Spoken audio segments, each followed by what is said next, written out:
Hi, this is Doug Brunke of the Global Chamber. Today we're talking with Wendy Jamison, who's the CEO of Colnatech. Welcome. Thank you.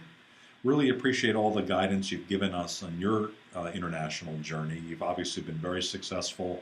You've made all sorts of transitions within the business to the point where now you're selling around the world. Now, at some point, the decision to export needed to be made, was made, and you did some planning. Could you walk us back a little bit back to those days and kind of what were you thinking and what were you thinking, and how has it evolved? Well, to be honest, we were an export company from the beginning. So because we're in electronics, because we're in semiconductor, there's no way you can avoid Asia. And I'm not sure in a number of industries that you can avoid Asia today. So making the decision was pretty simple. It was very exciting for me. For me, it was more like joining the company that was going to do these really cool things and begin exploring. So it was a learning experience. What have been some of the good and the bad surprises? With exporting or the good surprises? I can't think of anything off that top of my head. I'm sorry. Can we pause for just a sec Sure. so I can take a look? What question? I guess. Oh, Just pause and then we'll just keep going. so you want success factors? Did you ask me? Some good and bad surprises. Just good and bad surprises. What number is that? Number 5. That's the second one. Oh, there it is. Let's see. Okay. Yeah. Okay. You know, that's a good question. There have been some surprises. I think the one that first comes to mind was learning how to use the system. You know, really becoming, in a sense, a customs agent for the United States because we had to learn all about. I traveled to a trade show, or excuse me, a training experience where they taught me by the Bureau of Industry and Security really all about as much as I needed to know. So the surprise there was how do we actually export something? You know, how my partner knew how to do it. He couldn't do everything. So we had to learn how to do all of the paperwork and classification codes and making sure that you don't screw them up, which we certainly have in the past. In fact, I just got one yesterday. Hey, you forgot to fill out your paperwork for this product, series of products, very valuable series of products that were going to Germany. And if it's going, what can I ship if I ship something to Asia, ship something, for example, to China, do I have to classify it differently from how I classify? So the surprise there, I guess, was learning how serious that is and the fact that we actually have to go through all those classification codes.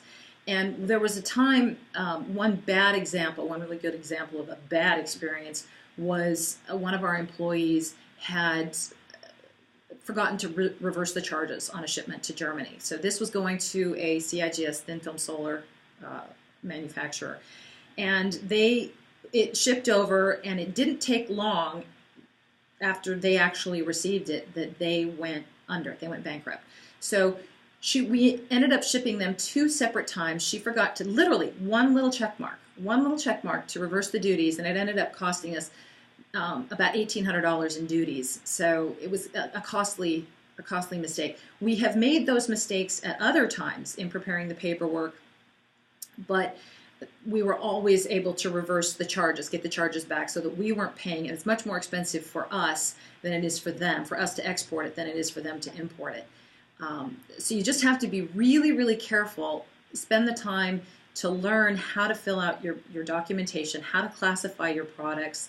And if you classify them wrong, it can really financially hurt you. It can actually put you under. And that's something that I learned at that training program, was that if you classify it wrong, it could cost you your business. They can come in and audit you, and so it's a serious thing to take very seriously.